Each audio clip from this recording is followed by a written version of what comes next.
us from a country outside India.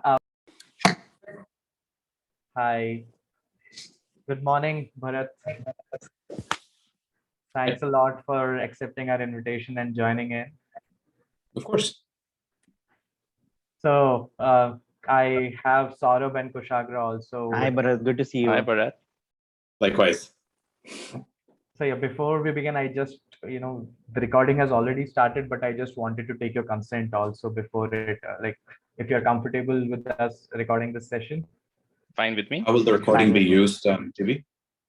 So it probably, whoever has not joined the session today, but had registered, we'll be floating the recording to them as well. Okay. Will it be published in a public forum? It won't be published on the public forum, but because we have to share the recording, we might upload it on our YouTube so that we can share the link with them so that they can watch it. Okay. Yeah, I think as long as you don't make it available to the general public, that will make for a better conversation. Sure. Okay. Yeah. So once again, good evening, everyone. Thanks a lot for joining us this evening. My name is J.B. James. I work as Senior Manager Admissions at ISB. And today I am joined by three distinguished alumni from ISB who are working as associate partners at McKinsey and Company. In the past, we have had a lot of sessions around careers. This is the third of its kind. The first session of this series was careers in product management. The second one was careers in strategy and leadership. And this is the third session of this series, careers in consulting. We hope that the previous two sessions were quite informative for you, and you got to know a lot about the alumni journeys, their experiences, and how you could also implement those learnings going forward in your career. So today I am joined by Mr. Bharat Iyer, who is an alum from the PGP class of 2006, Mr. Kushagra Gupta, who is an alum from the PGP class of 2014, and Mr. Saurabh Batra, an alum from PGP class of 2016. Would like to welcome all the three of you. Thanks a lot for accepting our invitation. Looking forward to having an interactive session with you all. Happy to be here. Great to be here back at the school. Likewise. So before we begin with the session, I actually, wanted if you, one by one could introduce yourselves, talk about your pre-ISB journey, what motivated you to join ISB, your ISB journey, and your post-ISB journey. So yeah, Bharat, if you could start with it. Sure. So I live in San Francisco, part of the technology and private equity groups here at McKinsey. And I've been at McKinsey for about 8 years now. I grew up in Hong Kong, which is why I have this weird accent that I'm using right now. And before McKinsey, I had spent a bunch of time at a number of startups and never really lived in India, and decided at one point in time that I should go discover what India is like. And ISB sounded like a very good idea and a soft landing to learn about India. So that's how I got to know about ISB. And once I graduated, I really did not know what to do in life. I was very confused. A lot of my friends, classmates were very, very clear. I was not one of them. Consulting existed. I actually didn't like the people in the consulting club, so I didn't hang out with them. So I stayed away from all things consulting while at ISB. Subsequent to that, I joined a number of media companies. I worked at Hindustan Times. I worked at NDTV. I was an anchor at NDTV Profit for about 2 years. After that is when I discovered consulting, when I joined Ernst & Young, right? I got tired of media. and I got an offer from Ernst & Young, where I spent 3 years, again, serving private equity clients in Bombay. And then one fine day, a senior partner from McKinsey called and said, "Hey, I've heard about you. Would you like to apply?" And then I went through, you won't believe, there's about 12 interviews. I met probably every single senior partner in the Bombay office. And then I joined McKinsey there. Since I joined McKinsey, I've had a bit of a non-traditional path. I spent very little time in India, probably done 3 studies over the last 8 years in the India office. Most of my work was all over Asia. So I've probably worked out of more McKinsey offices than any other colleague. I spent a lot of time in Australia, a lot of time in China, all over Southeast Asia, Africa, Western Europe, and so on.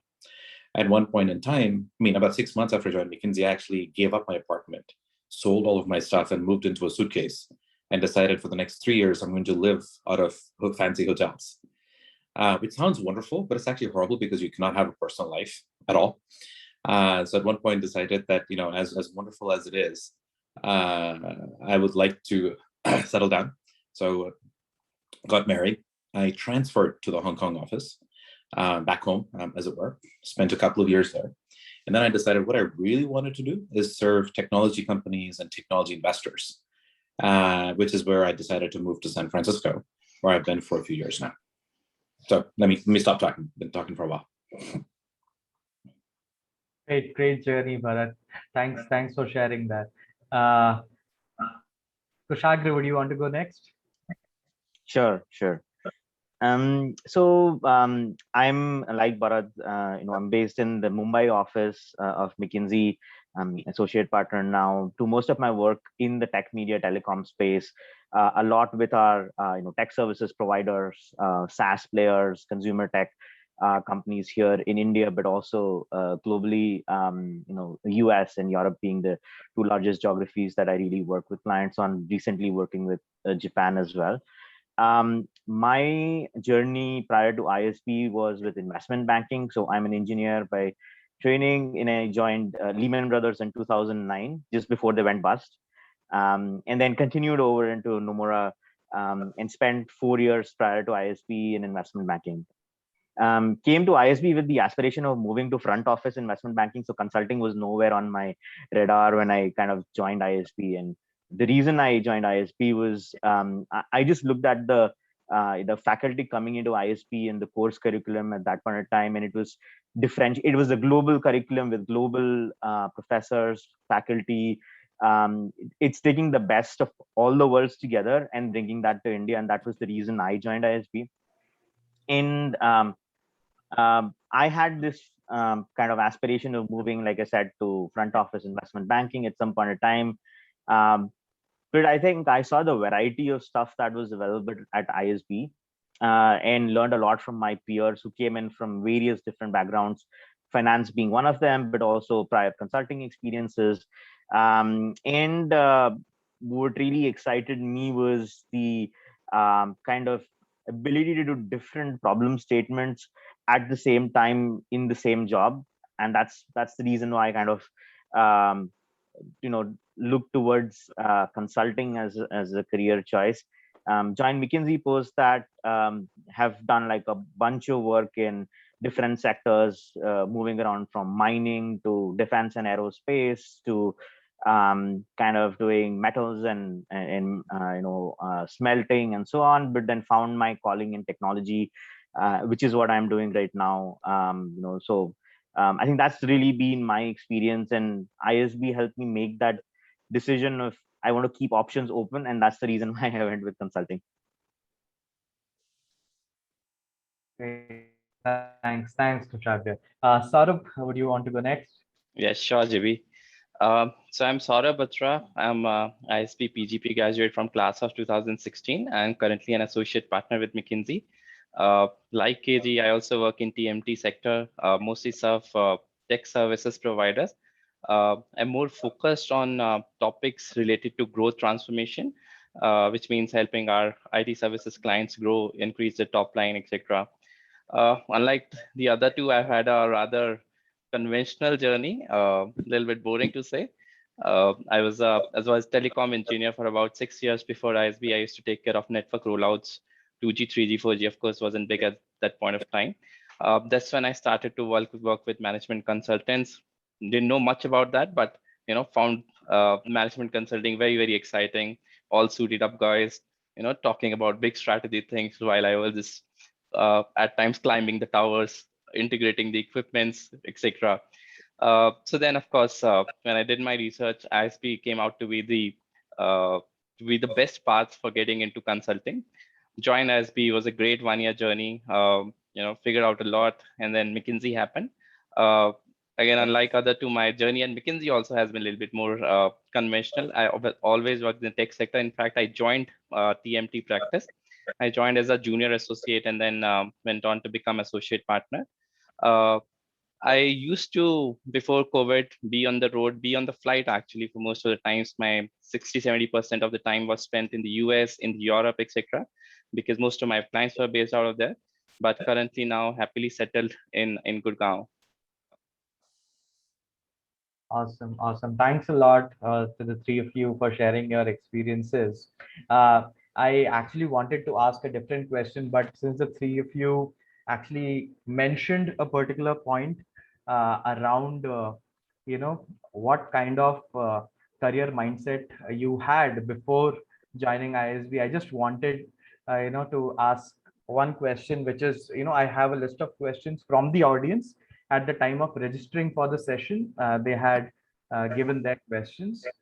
So this one question is it mandatory that an applicant should make mind about career trajectory and stream before joining PGP at ISB?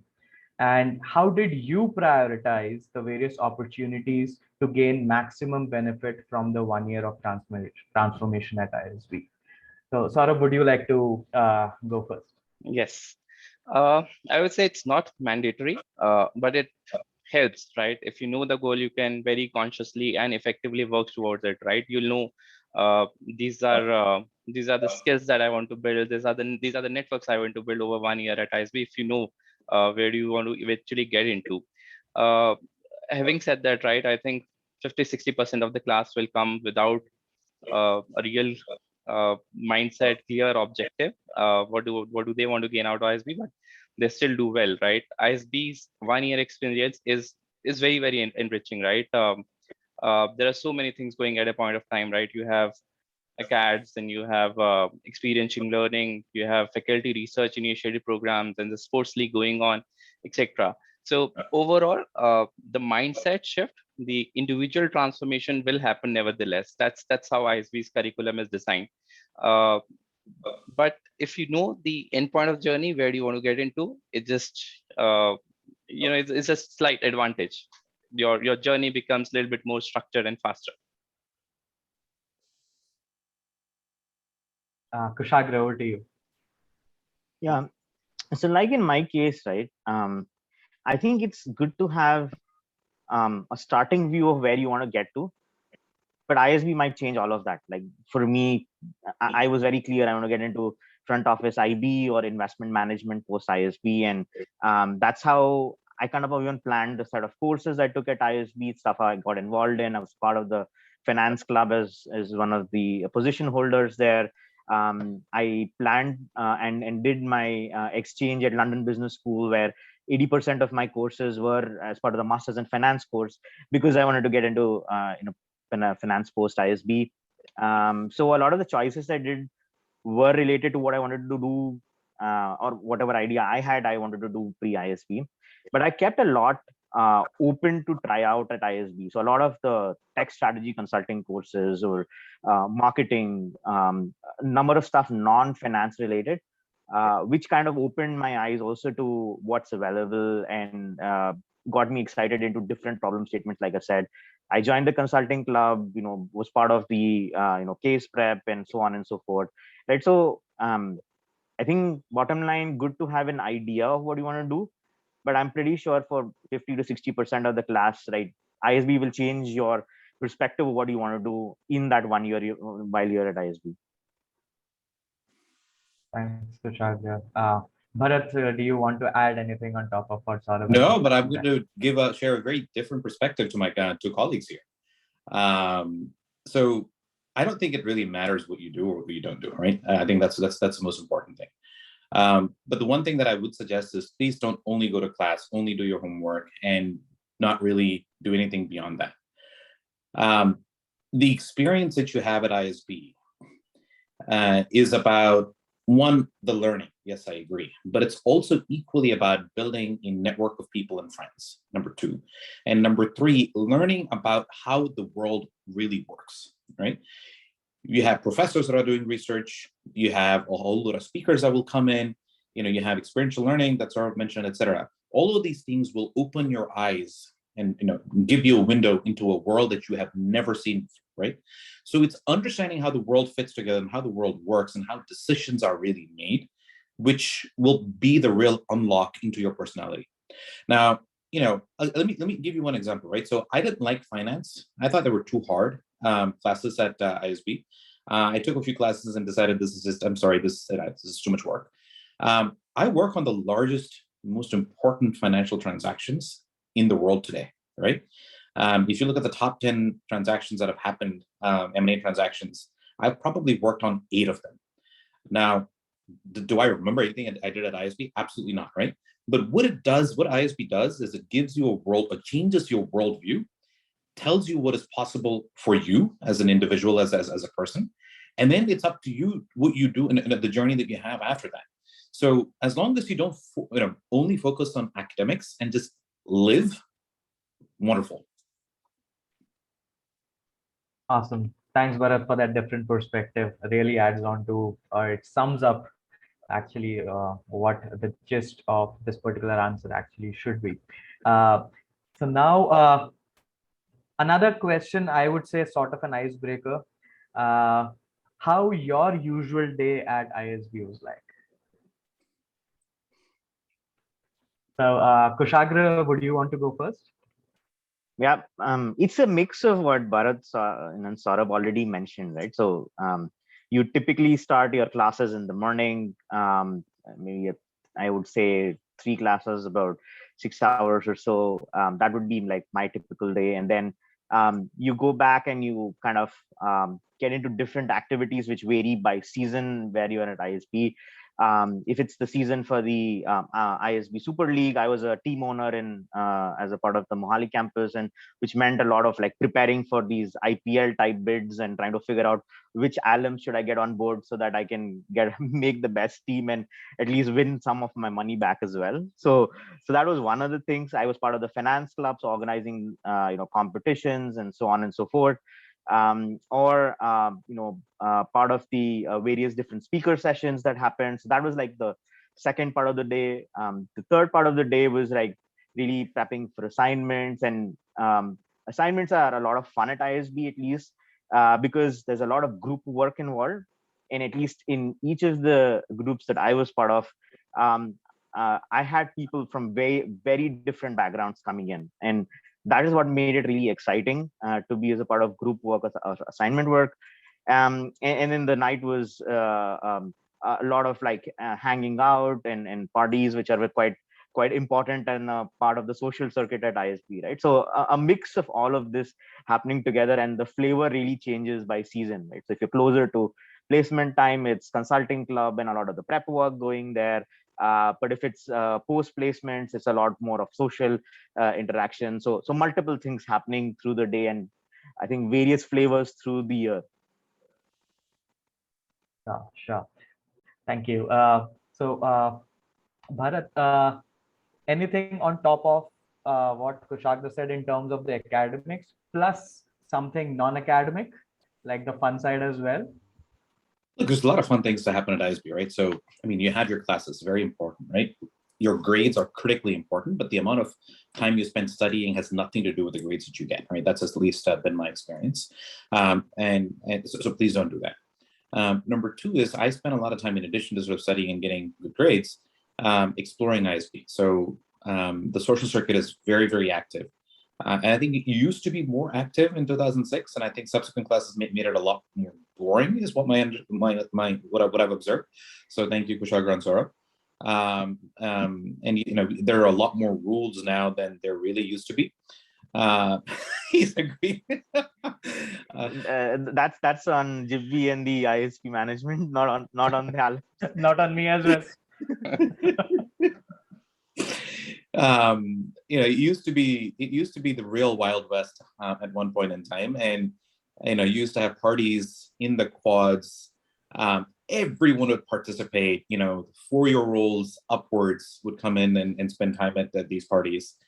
And there used to be these night hiking trips in the hills. There used to be hills behind ISB. I mean, it doesn't exist anymore, but that all of those office buildings, those used to be hills. So we used to have like hiking trips. IKEA, I don't know if it's called IKEA. There was this thing where where you meet business people from the city. So you hang out with them. So I spent a bit of time making friends within the social circuit of Hyderabad as well.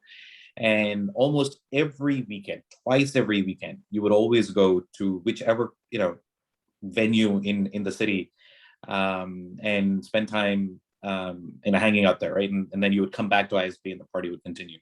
So it was a lot of time, more than half the time I would say, spent on social interactions and building very close, tight-knit connections at ISB with the faculty as well as with the business community in Hyderabad. And it's been a number of years since I graduated. I don't remember anything I studied, but those connections are what evolve and stay and grow with you. And they end up being your support matrix, your support network, and your friends throughout the rest of your life. And that is the real value at my view behind ISB, because what you learn will become outdated. You will forget it. It will not matter. But then those connections that you build are the ones that will carry you through for the rest of your life. Thanks for that. Saurabh, now on top of what Kushagra and Bharat said, I know you might be having a lot of commonalities, but apart from that, something else, plus the cultural sides, festivities, all those which you were part of. Yeah, so a couple of thoughts, right? One, I'll kind of echo Kushagra's thought, right? 1 year at ISP is very long and intense, and you live multiple phases, multiple lives in that 1 year, right? Sometimes you'll be fully focused on a CAD. Sometimes your priorities will be, the case competition. Sometimes you'll be involved in social and cultural activities. Other days you'll be just, gymming or playing squash in the sports room. But as many of you will hear multiple times, ISB is like a buffet. You join in, you taste a little bit of everything, and then you figure out what you really like, and then prioritize those. So for me, most of the times these were, beyond the CADs. I did a lot of case competitions. I wasn't part of any social clubs, so my interactions were mostly outside the clubs. Did a lot of parties, etc. Anything that helped me connect and bond with the people. I think I just would go there without really having a real social responsibility, a club-based responsibility. Thanks to all the panelists for summing it up. I'll just take one question from the live chat, which is happening right now, and it's sort of, I would say, not exactly with respect to consulting, but something related to how do you guys maintain that work-life balance, which usually everybody talks about, but may not be able to. But how much effort do you put in so that it is at least somewhere over there? So, Bharat, over to you. Look, someone said this to me, and I'll repeat this, which really stuck with me. McKinsey is more than a job and less than a life. Okay. If you expect a 9-to-5 job, that's not McKinsey. Please don't join. You will be disappointed. But also, McKinsey is the sort of place that will take everything that you give it, right? If you decide that I want to work, 60, 80 hours a week, McKinsey will say, thank you, right? Can you do more? So it's very important for you to come in and be very clear about what you want to get out of McKinsey. The first few years, it's all about learning how to be a consultant, right? How to do the analysis, how to do the pages, how do you communicate. It's about learning, learning the job. And then once you've figured out the job, then the job changes and you have much more control and much more flexibility in terms of where you choose to spend your time. And the important thing to understand is this evolution of what you do and how, the degree of flexibility you have changes every few years. And it becomes, and as you grow in the firm, you end up having much more control. Now, at the same time, it is up to you to decide what your boundaries are, right? And say, what your boundaries are. And if there's something that you don't know how to do, if you don't know how to make a page, if you don't know how to do a piece of analysis, you don't know how to make a model, whatever it is, then it's up to you to invest time to be able to go learn how to go do that. But once you've learned how to go do that, then then the flexibility starts. So come at it from a very, from a point of view of you will be learning and will be learning for the rest of your life. It does allow you balance if you enforce that balance. And a lot of times, all the time, it's actually been my experience. It's up to you, not McKinsey, not your colleagues, not anybody else, to decide how to build that balance. People will teach you how to do it, but you get to decide. Saurabh, anything to add on top of that? No, I think Bharat has just answered it to the perfection, right? It's all about drawing your boundaries, right? Whether consulting or any other job, you should know what's the right balance for you is. How much do you want to do? How much time do you want to spend with your families or at the work? And then stick to it. At least in consulting, my experience has been, as long as you're clear, as long as you're communicating it effectively, those boundaries are always respected. Thanks. Please say no. Please say no 10 times a day. Thanks, Bharat. Kushagra, what are Yeah, I views? think Bharat and Saurabh kind of captured that. And I think just adding to the point of what Bharat made, it's more than a job and less than a life. I think, at least for me, I found the work that I'm doing exciting enough to go maybe that 10% higher than what I would have done at my job at Nomura or Lehman Brothers before, right? So it's also of the amount of time you are willing to put in is a function of the boundaries you draw, but also aligning your interests in your passions with what you're doing.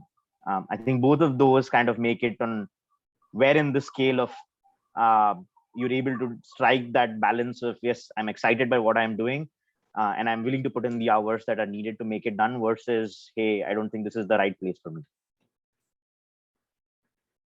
Awesome. Okay. So again, I'm just picking up a few questions from the chat, and there are a lot of questions around profiles. So it's like, I am from a non-consulting background. I don't have any experience at all, or I am a lawyer. I work in real estate, and I don't know how to get into consulting, but I really do want to get into consulting. So, what would be, your advice to those candidates? Saurabh? So there are, so consulting is not one role, right? There are various kinds of roles, and each role require different kinds of skill. Some roles will require industry expertise. Some role will require, sharp problem solving skills, etc. To the specific question, whether, your experience or not having experience or having experience in particular sector, is it going to positively or negatively affect? I think it's going to, the answer lies in the overall story about the proposition that you have, the value that you can bring to the firm. In my particular case, I did not have any consulting experience. As mentioned, I was a telecom engineer. I got into an integrative consulting role where at least in your initial year, your problem solving and client management skills were of most importance. But the way I leveraged this experience, at least in my profile or in my proposition, was the leadership part of it. I demonstrated that, even though I don't have a consulting experience, I have demonstrated enough client leadership, enough thought leadership, enough people leadership at my tenure at ISB, which obviously helped me get the shortlist at McKinsey and eventually get the job there. Kushagra? Yeah, as Saurabh mentioned, there will be roles in consulting which will be more expert-led, which will require you to come with some domain expertise, right? But like Saurabh, I I was hired into the generalist consulting role with no expectation of any particular background, right? So for the record, I have not done a single finance engagement or a investment banking engagement after I joined the firm, which was what my background was. But really, consulting really looks at, more from a generalist consulting perspective, looks at intrinsics such as like problem solving, client leadership, this maturity you're dealing with uncertainty, right? And at least I've seen in the years that I have recruited also for McKinsey from ISP, that ISP grads come with that experience in any form of industry, which allows them to really showcase that leadership ability to solve problems in different situations quite well, right? So I think that's really what, at least if it's a generalist consulting role, that's what the firms or McKinsey or MBB, all the others are kind of looking for. There is no specific requirement for a particular background coming in, or even an experience range coming in. I believe once ISB opened up to YLPs, which was less than 2 years of experience, we have a number of YLPs also coming into McKinsey. We've also had like senior folks, 7+ years of experience coming into McKinsey. So it's been a mix with no particular trend that I have seen in the years that I've been recruiting now from ISB, which is about 6 years. Bharat, your words of advice? Look, I agree with them, right? But let me be a bit more sharp. It does not matter what you do before McKinsey, right? You can have 0 experience, you can have 10 years of experience, it does not matter. What matters is intrinsics, which is code word for how smart are you? Are you able to communicate in a clear fashion? And everything else that you need to learn in terms of how to do the job of being a consultant, McKinsey will teach you, right? That's what happens in the first 2, 3, 4 years of McKinsey. You learn on the job. It is apprenticeship throughout. So, how to do all the actual tactical things you learn. But you need to come in with the right intrinsics. And number 2 is the willingness and the openness to learn. If you come in and say, hey, I know this, let me teach you how to go do this, it does not work, right? I've worked with people who were interns who come in and say, hey, let me tell you what the definition of EBITDA is. And I go to them and say, you know what, you can't redefine EBITDA. And then you end up having weird conversations about, let's agree to disagree about the definition. That sort of, for example, attitudes do not work at McKinsey, right? So as long as you're willing to learn and you have the right intrinsics, and you're willing to put in or make the investment to be able to learn, that's all that matters. Right. I think all the 3 answers would have made it a lot easier for our audience to understand how they should look at their current situations and how they should be moving ahead if they want to get into consulting, because maybe they might be having that roadblock thinking that I don't have anything related to consulting. How will I be able to get into it? So thanks a lot for your answers. Now, this is a question related to the current scenario. Over the years, we know industries have been evolving, roles have been evolving, and how do you guys see consulting industry evolving in these unprecedented times? Saurabh, I'm sorry, Kushagra, would you want to start with it? Sure. So maybe 3 things, and I think all of us from a different vantage point will have different things to add. But I think number 1 is the infusion of digital and technology in anything that we do. And that's becoming much more important, that I've seen over the last 2-3 years. With COVID, it's becoming even more so important, right? So I'm seeing, as a part of the engagements that I do, the proportion of the work that we do around digital and building technologies for clients, in addition to strategy consulting, is something that is becoming more and more important. And McKinsey's kind of invested in a number of companies, acquisitions, setting up its own digital labs, and so on and so forth. So infusion of digital in anything that you do in consulting is becoming important. Number 2, and this is now happening more globally, but Indian clients always had this mindset of impact backed, and that's where McKinsey has been really strong. So movement from just doing the strategy to seeing the implementation through and through, and then ensuring the impact for the client. So Indian clients always had that in top of their mind. That's becoming much more pervasive, globally. And then the third thing I would say is it's important to also have a social perspective to consulting, and that could translate into nation building for India. I've been a part of number of engagements where we've had either the government or associations build something for India, or for the social sector. So there needs to be a social angle to consulting as well, which will kind of improve the quality of life, right? I think those are the three things that I'm seeing, but I think everyone will have a different perspective. Bharat, your views on that? Sure. Look, I think maybe the question coming in, let me share one thing. So there used to be a time when there would be a lot of premium placed on strategy and insight, right? Tell me what to do and I'll go do it on my own. And developing a piece of strategy by itself is very exciting, but not sufficient, because strategy by itself does not create value. So what I've seen is over the last few years is a lot of emphasis and evolution to being true impact partners with clients, which means you go to a client and say, hey, listen, your company, top line is X, you want it to be Y in 2 years. Let us make that happen for you. And we will be there with you. And we won't have this sort of client versus consultant relationship. We'll actually drive what needs to be done along with you. And we'll walk away at the end of the 2 years having jointly accomplished that outcome, right? And there's many different mechanisms that you can put in place to be able to ensure that interests are aligned and everybody is heading in the same direction and so on. And that's where you're able to create real value, as opposed to 20 years ago when it used to be a presentation that you would share saying, here's a list of things you need to go do, Mr. Company. Thanks, Bharat. Saurabh? Yes. So I think one big shift has been the way clients see consultants as their partners, right? Few years back, the insights, the information used to be what the clients would expect the consultants to bring to the table, but now that's a commodity. With so much digitalization in every sector, etc., right? That's not what the clients are really looking for from consultants. As Bharat said, they're really looking for impact partners, right? Somebody who can help them execute the strategy end to end. Consulting is no more about making fancy strategy PPTs, but being there with the clients at the time of execution and seeing the impact through.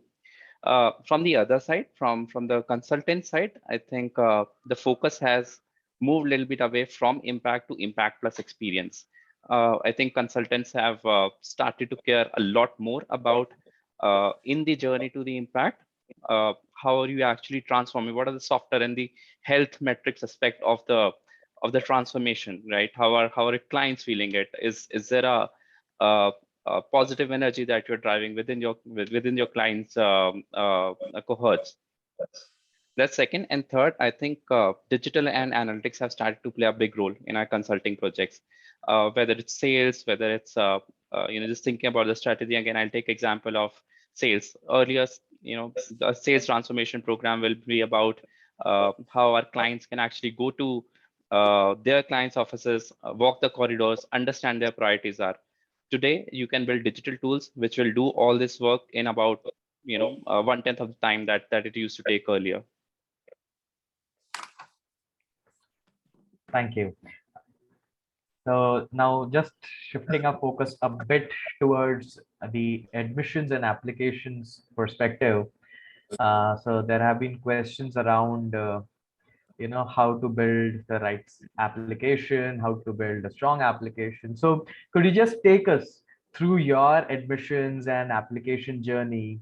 How was it? Was it difficult, easy, or average for you? And how was your experience? Bharat, would you want to start?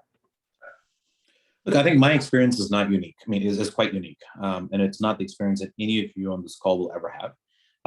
The intake now is much more structured. And Kushagra, who's been recording, maybe Saurabh, you are as well from ISB, can tell you about the specifics about how it works at ISB. But for me, I was already in industry, and a headhunter was put in place to specifically find me because of the work that I had been doing at Ernst & Young.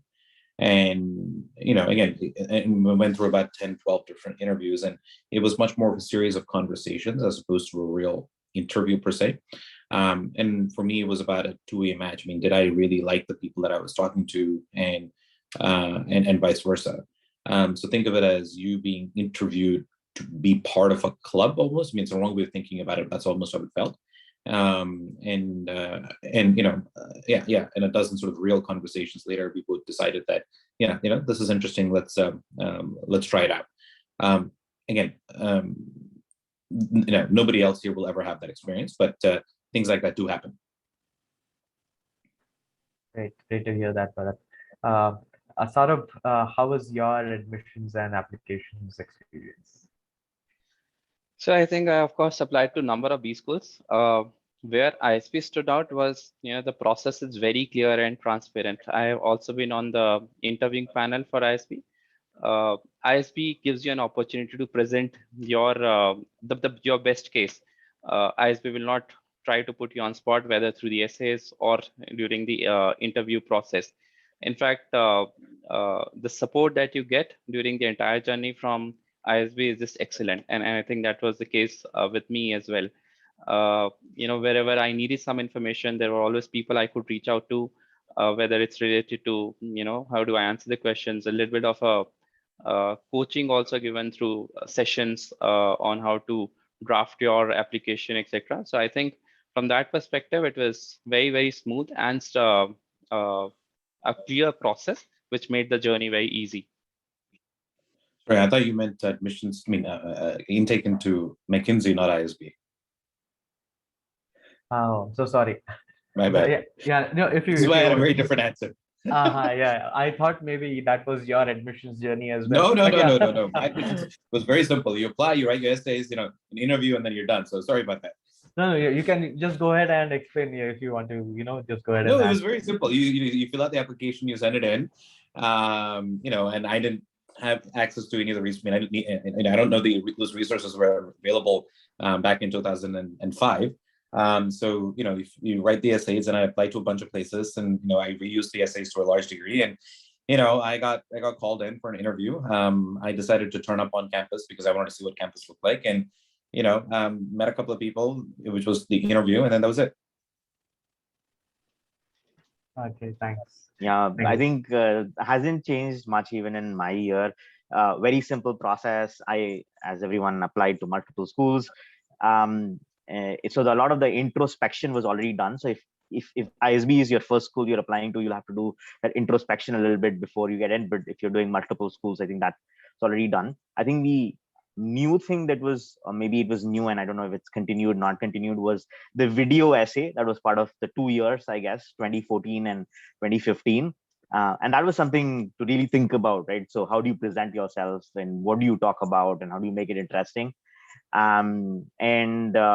When I joined in, and then there was a discussion around what people put in, I figured out that I was the least creative from my class to actually put in a video essay. Like, people had done like their day at work, their day doing yoga, and so on and so forth, right? But I think that was a differentiator for me. ISB and NUS were the only two schools that I applied to which had a video essay in it, and ISB was the first one that I did. So that was an exciting process to really like compose that, like get a DSLR from somewhere, like all of that stuff around it. But otherwise, it was a very tightly run process. You had like questions, like Saurabh mentioned. I ended up going to the Hyderabad campus, and I ended up going during the school fest. So I stayed back and like had the Kailash Kher concert in the evening after my interviews as well. So a good introduction to the social side of ISB on the day I interviewed with ISB. Awesome. So since you just, guys just touched upon a few other schools which you had applied to, so a follow-up question on that, what were the reasons because of which you chose ISB over those other B schools? Plus, since you are part of that very big ecosystem now, how do ISB and ISB alumni stand out from other Indian or foreign B school graduates? Right. So, Saurabh, would you want to go first? Yeah, I actually did not apply to too many schools. For me, it was just two, ISB and NUS. I because of family reason, I didn't want to go to US, wanted to stay in India or at least close to India. So these two were the obvious choices for me.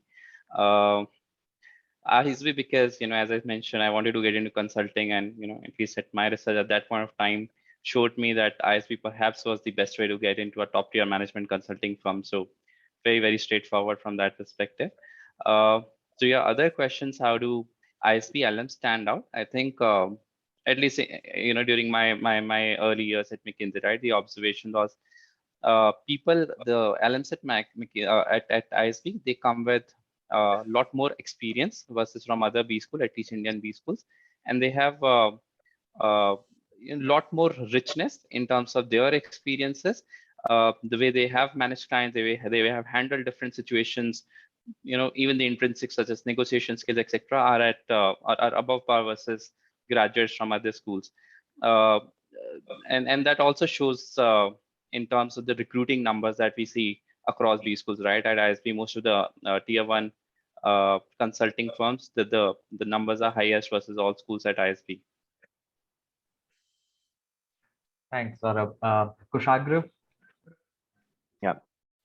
So I think one of the reasons that I chose ISB over the other schools was I already had 4 years of experience in the industry, and that meant ruling out a lot of the Indian schools just because I would be an outlier in that class from an experience perspective and so on. Right? So ISB was the choice for me. I was looking for a 1-year MBA or a year and a half MBA, and not a full 2-year MBA, given I was already part of the industry and hoping to go back to the same industry. And the third one was, I mentioned this before, but the nature of the curriculum and the outlook was international, which was great because you actually got the best pick of folks in my year. And 2014 was the second class of Mohali. So we had everyone from Wharton, from Kellogg, from LBS actually come in and give us the same curriculum, the same methodology, and so on. And it also gave you the exchange experience to, if you want to do a stint abroad, that comes also with it, right? So that was the reason kind of I picked ISB over other schools, and I had admits from US schools as well, but I picked ISB for that reason. To the second question of how ISB alums I think stand out, amongst beyond the hard skills and the intrinsics, I think most ISB alums I have met, interacted with, my class, are very humble, and at the same time very practical. Because we don't have this culture of having a senior cohort on campus, there's a lot that the alums put back into the school, and I've been doing that from the year I graduated from ISB. But I've got the most sincere and the most honest advice from ISB alums. And just to give an example, on my first day at ISB, I had clear advice from an alum: you've come to the wrong school if you want to do finance. This is not the right school. Start looking out for other stuff. And so on, multiple such interactions, right? So I think this just being open and being advising, whether that's candidates coming in, whether it's students at the school, or whether it's alumni later on, and interactions, like very very open conversations, and that's what I would leave beyond the intrinsics and so on. Thank you. Bharat, what are your views on this particular question? Look, I think, I come at it from a vantage point of much more of a global vantage point, right? So the way I would think about it is ISB alums and graduates are peers with graduates of the best B schools in the world. So, do you look different, better? I don't know. I don't know if that's the case, but I think it's, and I don't think that's necessary. But I think what is necessary is that you are considered peers with the top 3-4 B schools in the world. And I think that has been my experience. In addition to that, the alumni network is more global than I had realized. And the depth of the connections that you form with the alumni will stay with you for the rest of your career, the rest of your life. I mean, I mentioned that earlier. And no matter which city you land up in, you have a ready-made set of best friends. which is pretty damn cool, right? And I'm not sure that any other school compares to that in that sense of, ready-made friends anywhere in the world.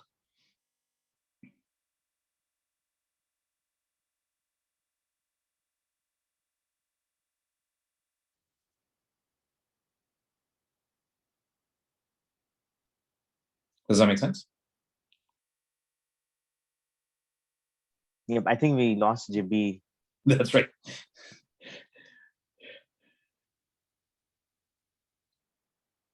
Jibby, you're back. Sorry.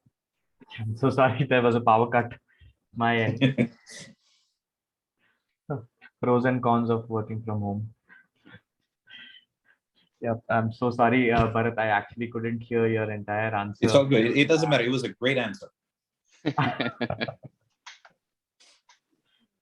Okay. And I obviously hope the audience.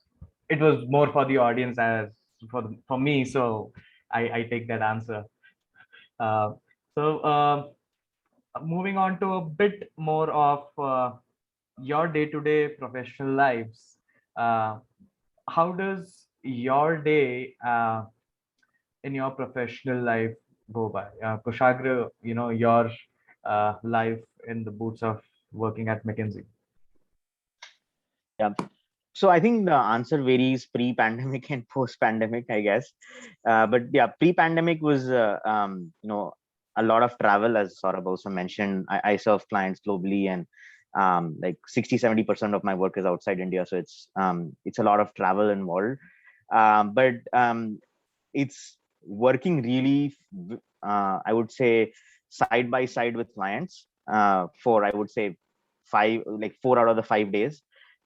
Being in the client office, working collaboratively with clients, and then I would say the other aspect is obviously a lot of what we do internally, like building knowledge in the firm, learning on your own, attending the various events that we have put together for firm members to come together. There could be knowledge events, there could be learning events, right? So I think those are the big 3 things that I would say. And then just that I've got the most amount of energy with working directly with clients day in and day out, and that takes like 60-70% of the work. There's obviously the fun quotient of being together with a team, and I've always felt that life at McKinsey has been an extension of my life at ISB. The stuff that we talked about, a day in a life at ISB, that's been the day in a life at McKinsey, and it's just changed based on the roles that I have played. When I was a junior team member, didn't have a lot of responsibilities of managing a team per se, but like problem solving and so on was there. But you always had the social aspect of it at the end of the day, or doing an outing with the team and so on. Now I'm less so involved at the bottom of the pyramid where the answer gets made, but more at managing clients and so on. But the social aspect still remains, right? So again, summing it up is it's an extension of my time at ISB. I didn't. It was like completely seamless. The day didn't seem different. Bharat, now I'm all ears to you. Look, I think the answer again varies pre-COVID versus post-COVID. Pre-COVID, I was traveling, almost 100% of the time, and again, it also depends on which role you're playing. As an associate partner, my role would be more to turn up to 2-3 teams wherever it is they happen to be in the US, spend time with them, take them out for dinner, help them with problem-solving sessions, lead sort of readouts and conversations with clients and so on, and come back Thursday evening and spend time in the home office on Friday. That has changed dramatically now. So for about a year and a half, we had no travel, zero. Now travel is starting to come back in a very different way. And for that year and a half, I work from home. And I also decided to move out of San Francisco. Decided, I don't need to be in the city anymore. So why should I? So now I live, I live in this place called Laguna Beach, which is not a place you would think of as a major city or a business location. And I picked it simply because it's by the beach and I can take my son to the beach every now and then. And my day now it starts quite early because I work with a lot of folks on the East Coast of the US. So start at, I start very early, call it 6 o'clock in the morning or something. But by 2, 3 o'clock, I'm done, right? So it's lots of back-to-back Zoom calls, right? It's just continuous Zoom. And then 2, 3 o'clock, I'm done, just completely done. So I take, I spend time with the family, take my 3-year-old out to the beach, and we build sandcastles and things like that. I mean, we would do that almost every day. Now, I would not have been able to do that with any other job and before COVID, right? And now that travel is starting to come back, it's I travel once a week, not more than that, and I travel to go have a dinner with the team. That is it. Rest of the time, I hang out at home, and and I've also figured out a way of working where it's not back-to-back Zoom calls anymore. Right, that used to be when COVID started, but now it's I probably spend 6 hours working, the rest of it just hanging out with family and the social aspect of the firm, which I think is brilliant. Saurabh, over to you. Yeah, I think as KG and Bharat mentioned, it has changed significantly after COVID, and of course, for all of us, it has evolved as we grew in our firm. Right, it used to be completely different when we were associates versus it is now. And I'll answer it from associates perspective, right? Because most of our audience probably will be interested more in that, right?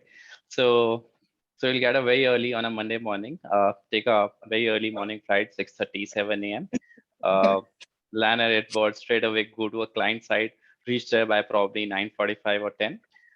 Do a checking with our engagement manager, just identify and decide on priorities for the day, who owns what are the analysis, etc. to be done.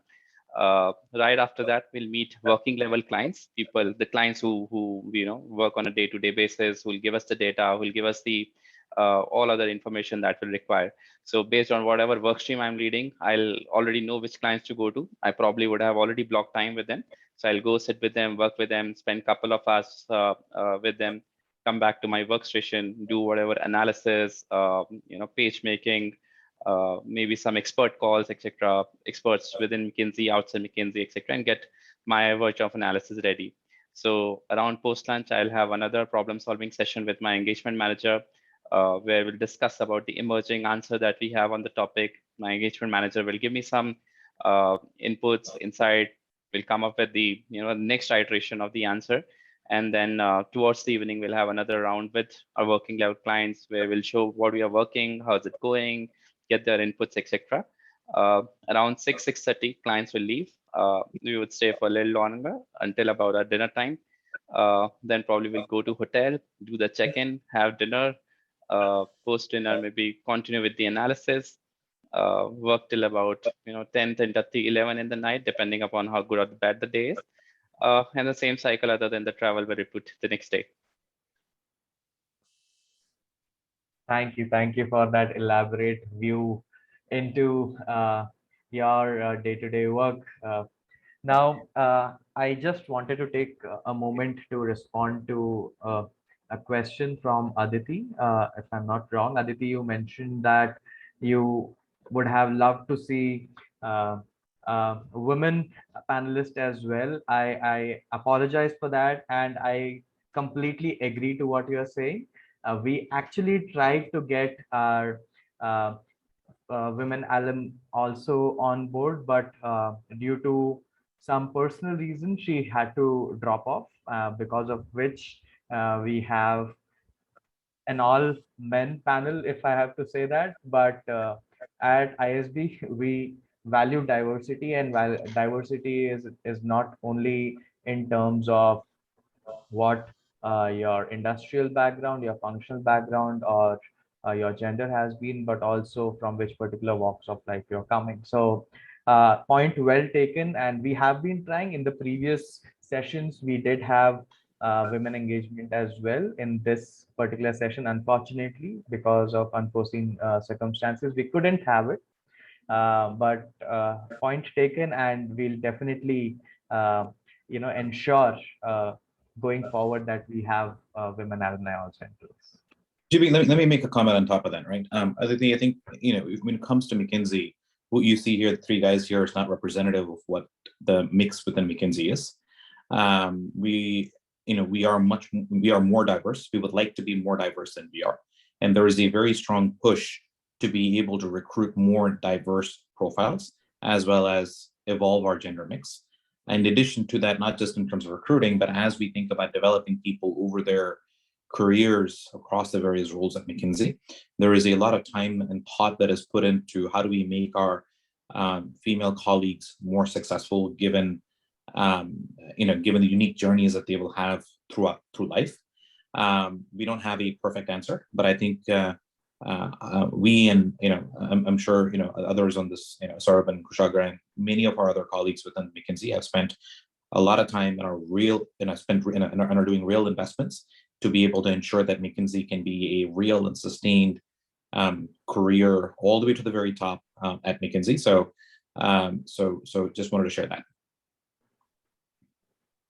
Thanks for that. Moving on, a question directed towards you, Saurabh. What were the transferable skills from your pre-ISB job role that helped you fetch a job offer from McKinsey? Right. As talking earlier, some of the key skills that I look for whenever we hire associates, I think number one would be problem solving. And I think that was one skill that I could transfer right from my previous experience to McKinsey. How you structure our problems, how you think through. I think when some of you join us, we will hear this term MECE quite a number of time, right? Mutually exclusive and collectively exhaustive, which means just breaking the problem down into parts which jointly lead to the solution to the problem, but they don't overlap, so that you're solving the problem in the most effective manner. So that's something I used to the framework I used to use a lot in my ISP job, which helped me build a structured way of dealing problems, structured way of thinking that I could transfer. The other was I used to manage a lot of clients, a lot of painful clients at my job at Ericsson. I wouldn't say the clients have been as painful at McKinsey as they were at Ericsson, but just the overall client and people management skills were really helpful. Thanks, Saurabh. Anshit, I hope you have got the answer to your question. Kushagra, you had talked about exchange programs. You just touched upon that while you were answering one of the questions. So, the audience would just want to know, any exchange programs, if you were part of any, or your batchmates, and how was your or their experience, and how helpful is it, or should one be actually looking for an exchange program or focusing more on what they already have on the plate at ISB? So I think my experience, I mentioned that I exchanged for 2 terms, the last 2 terms, to London Business School as a part of the Masters in Finance program exchange that happened, right? For me, it was a great experience. Like I mentioned, I wanted to get more like in depth into finance courses around investing, private equity, and LBS was the perfect place to kind of do that, given it's right in the center of the the financial ecosystem in London and Europe. But more importantly, it was also to meet this new set of folks. As you might know, LBS is 90% of its student intake is like outside the UK, so it's much more I would say geographically diverse in terms of what the student population comes in. So for me, those are the 2 big highlights of my time at London. I think different folks have different reasons for doing an exchange. For me, it was just to get better experience in finance. Other folks wanted to possibly also try placements out of schools in the US, or trying to move to the US or Europe and so on, right? So I think different folks have different motivations to do an exchange. There are a number of programs. I guess there were when I was there, like 120 odd schools participating in the exchange, outbound exchange from ISP, and there's inbound exchange as well. So I think it's really up to students of what experience they want to make out of it. I know a lot of folks wanted to pick specific course at ISB and hence didn't do the exchange. Some folks, like I said, were like me that wanted a particular geographical or a particular course experience, which was available at the the B school, that was the exchange B school. Some people wanted to visit a particular country and look for job opportunities there. So again, different motivations to do an exchange. If I had to recommend, like I would recommend everyone to try for an exchange at ISP. It opens up the aperture beyond India a lot. Not just from the course curriculum, but building that network that Bharat talked about. It's extending the ISB network out. So now I have my LBS network, but I also have the ISB network, and that makes it much, much broader. Thanks, Kushagra. So this question for everyone, starting with Bharat, since we just touched upon diversity, if you could just talk about the kind of diversity you had in your batch, plus maybe if you can mention a few learnings from your batchmates which you still implement. That's a difficult question. That's why I didn't ask for one learning. I just, whatever you could remember. Look, our batch was very, very different from, I guess, the batch sizes now. I think we had 330 people, which made for, we thought at that time it was just the right size, and anything beyond that would be just too unwieldy. So everybody knew everybody. And not just, hi, hello, we actually knew everything about everyone's lives. At that point in time, we had a good mix of people who, of women, of parents, of people who had 10, 15 years of industry experience, people that came in from government service, and so on and so forth. And, and everyone was sort of exactly the same. Everyone would spend time with each other, mixing without any sort of separate groups or anything like that. And as a result, you just learn by osmosis by hanging around with that many different types of people. What are the learnings specifically? I have no idea. I think whatever it is I've learned is just ingrained into the way I think. But maybe one thing is, and this is a universal truth, is there is no one single truth with anything. Different people have different perspectives and come at it from different points of view, and each of them see the world in a different way. And the true, in you as a individual, as a person, as a professional, will benefit from that diversity of views on any one given topic. So don't be closed-minded, even if you think you know the answer. Probably you know a lot of the answer, but not all of it. So being open to understanding how other people think, how other people communicate, how other people internalize, those are important things for you to learn and understand. And again, the implication there is just don't be closed off. I don't know, meandering answer. Hope that helped. Saurav. Yes, I think as Bharat mentioned, the diversity was, it was just so much. I think not just in terms of demographics, but in the general approach, to whether to a problem, to solving a problem, living the life as a whole, right? At least I worked only for one company before ISP, and hence only in one industry. I was an engineer, so I had a very, very typical set of folks to which I had exposure to. So at ISB, I think it just opened it all up. People from different industry, different geographies within, outside India, different styles, etc., and their unique perspective. So I think especially when we did our group studies, right, and you'll have people with zero experience but tremendously high energy, and then people who had solved problems like these multiple times in multiple ways, right? And all of us would get together and try to come to an answer. There will be 10. You wouldn't even realize that there could be these many ways of solving one problem when you do the group problem solving.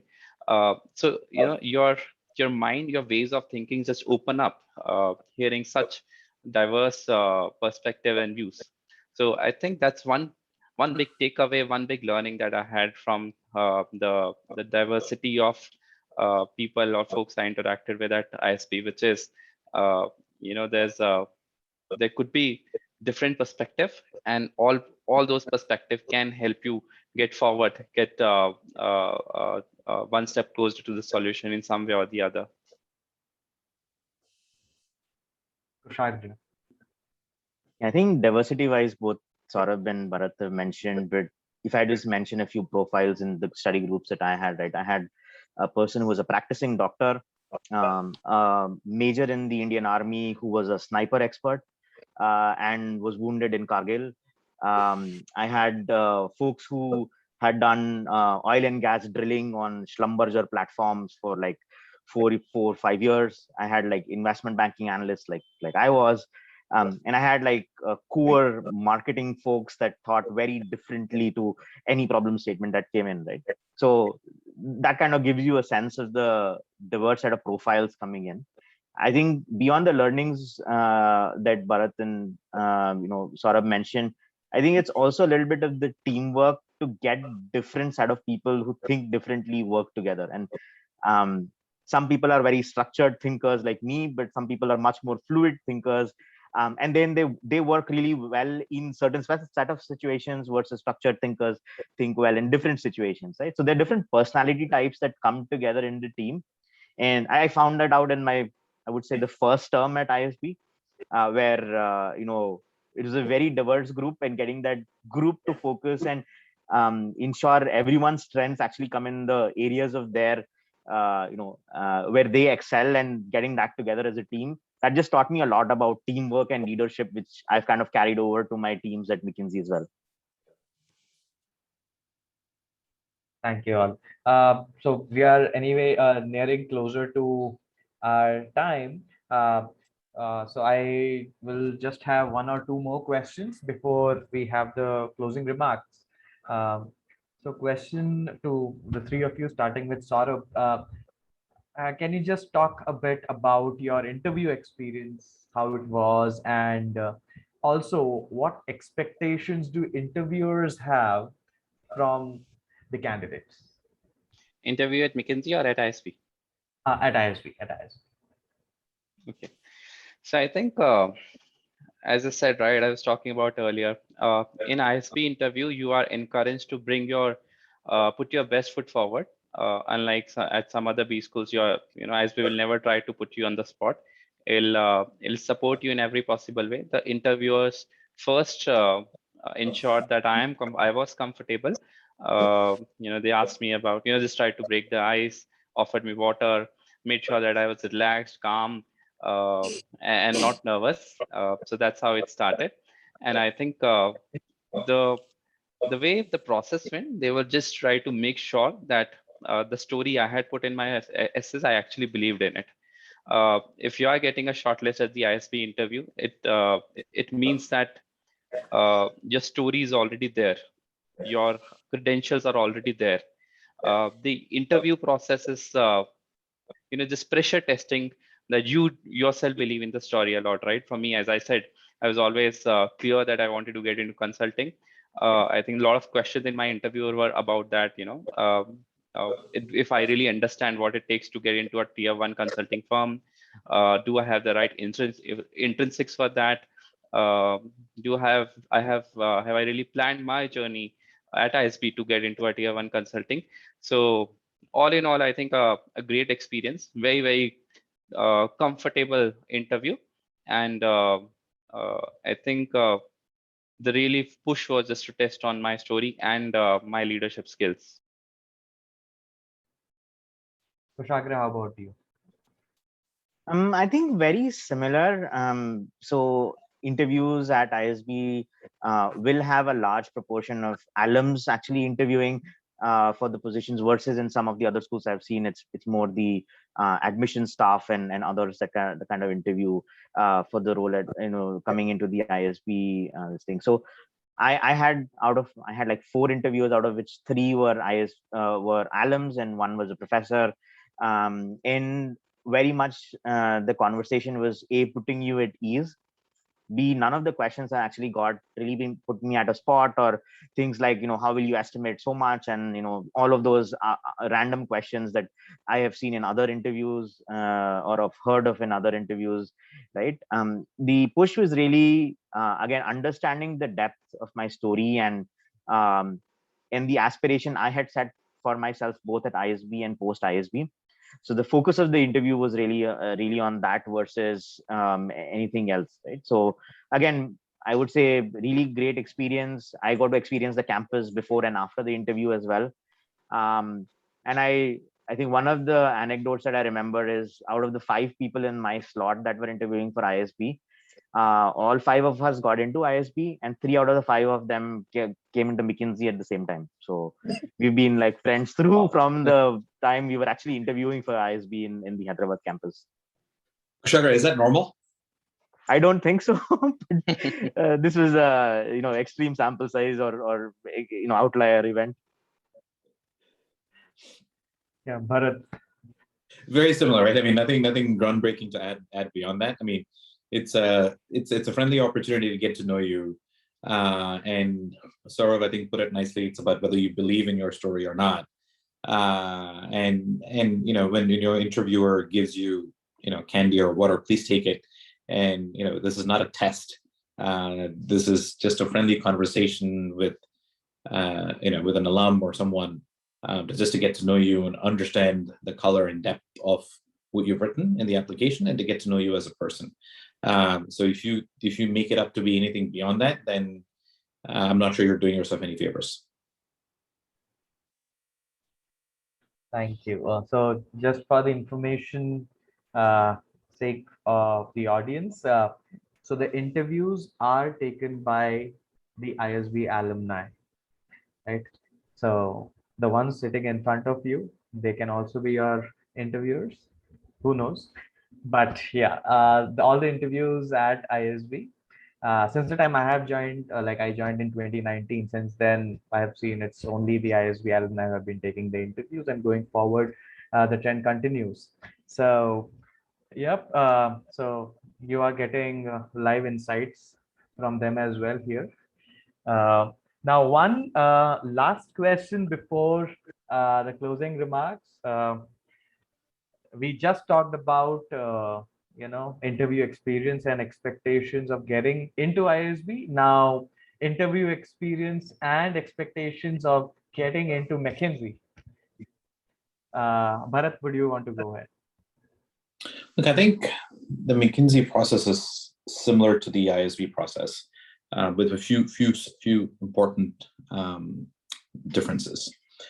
You'll have Saurav and Kushagra, you'll know the actual numbers here. Probably at least two, if not more, interviews, and they happen in relatively rapid succession. And the conversation is about, you spend the first 5-10 minutes getting to know the person, and then you get into a case, and that's a pretty important part of the interview. And once you do the case, you have probably another 5 minutes to chit chat, and then the conversation is largely done. How you do in the initial, getting to know you, are you a nice person, are you a sociable person, etc. I think that's important. And then number 2 is the case itself is about how you communicate, how you think. It's about we can go on for hours talking about how to do a case the right way, but it's about the case, and then the result is typically conveyed to you very quickly. But again, this is at least experience in North America. You guys know what it is in India.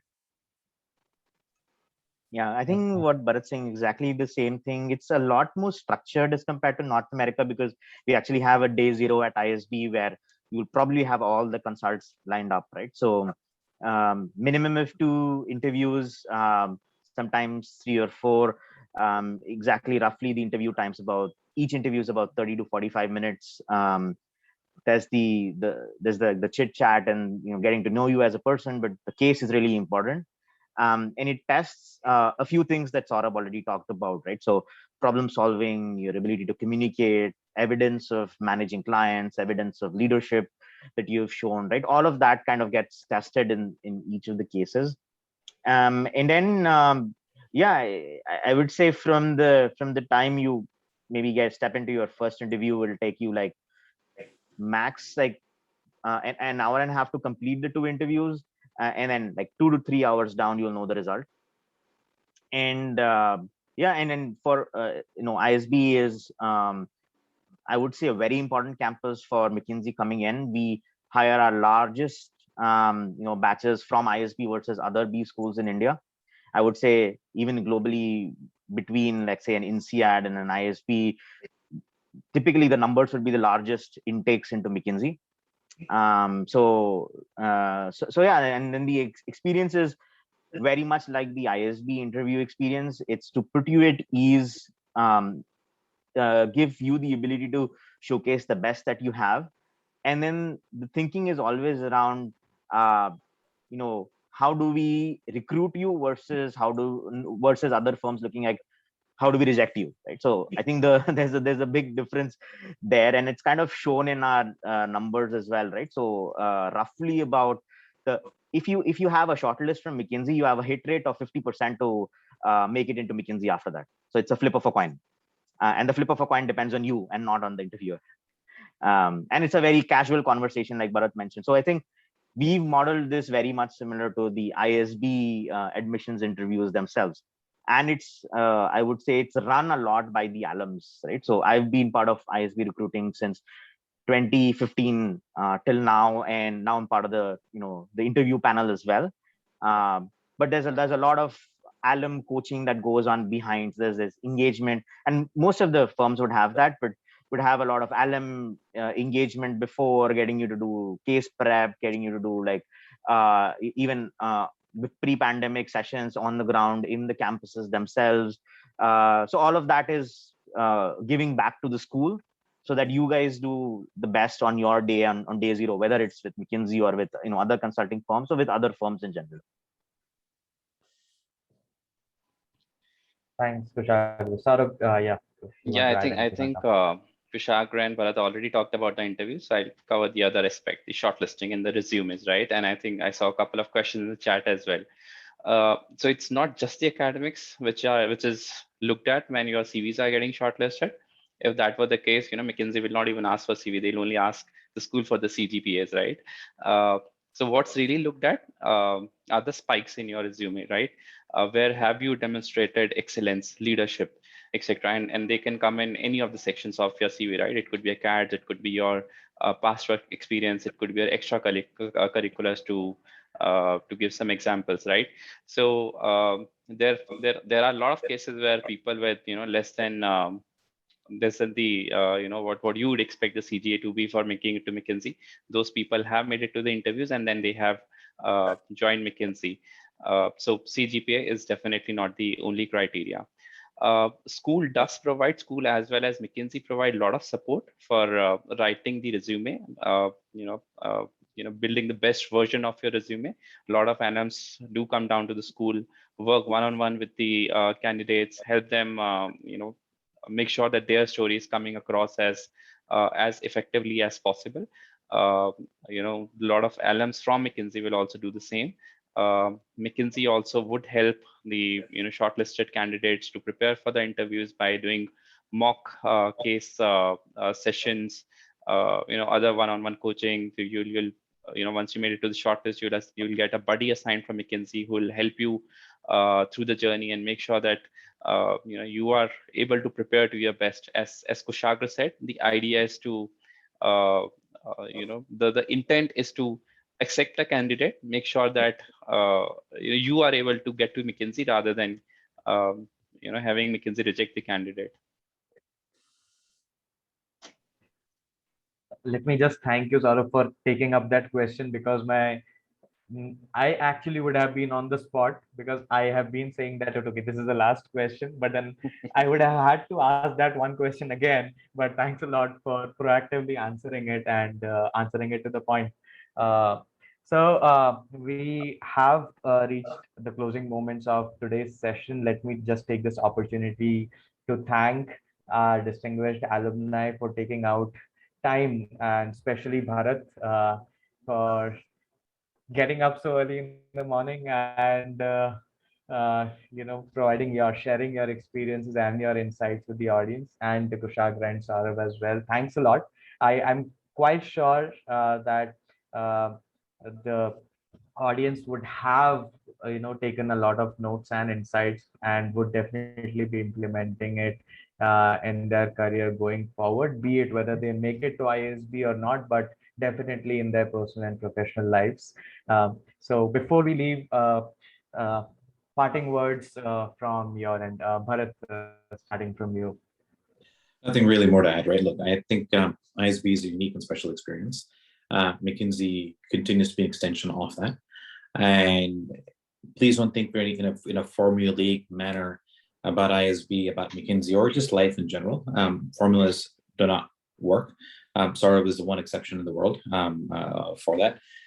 So maybe he's he's special, but that's not been my by and large that's not been my experience. Do solve for what matters to you, what makes you lead a fulfilled sort of balanced sort of life and career, and then as a result of that, professional success will follow automatically. Kushagra. Yeah, again, echoing back what Bharat said, ISB has been a transformational, experience in my time, right? And it was a watershed moment for me to kind of switch roles, make new friends, make the connections, right? So it's been a real great experience for me. Again, I would say, uh, don't don't prepare with a particular end in mind, I guess, right? I would say enjoy the process of applying to ISB. While at ISB, enjoy the feeling of being at ISB and having such great such great folks around you, such great professors, and take things in the flow versus planning it out. I think that's the same advice I'll give what Bharat mentioned. Saurav. So I think the most striking thing about ISB has been for me that it unlocks the potential in you that even you would not have imagined. I could do things that I thought were impossible for me. It opened up career path for me, which otherwise without ISB, I don't think would have been possible, right? So it is just a new world of opportunities that you get into when you get into ISB, right? And at ISB, there's just tons of things to do. You can never do them all. So I think it's just important to decide what you want to do at your 1 year at ISB, get the best out of it, and then give it your 100%. If you make it to ISB, this is going to be 1 year that you are going to remember and cherish for the rest of your life. Thank you. It was really an insightful experience for me as well, listening to the three of you. Thanks a lot once again for joining us. And to the audience, thanks a lot to you as well for joining us this evening. I hope the session was quite insightful for you. We have a lot of sessions planned in the future as well, like the one which we are part of right now. We'll also be interacting with current students. Current students will also be coming live on Instagram on our ISB_admissions page. So the idea of helping you interact with the alumni and the students is just to help you take the right decision, be it ISB or not ISB, but help you take that well-informed decision whether you want to be a part of ISB or ISB is the right fit for you or not. So you can just go to the website and you can see the upcoming events and register for the same. We hope to interact with you in the future as well. And with this, I thank the audience as well as the panelists and bid goodbye and good night and a good day to Bharat as well. Thank you all. Thank you. Thank you, everyone. Thank you. All the very best.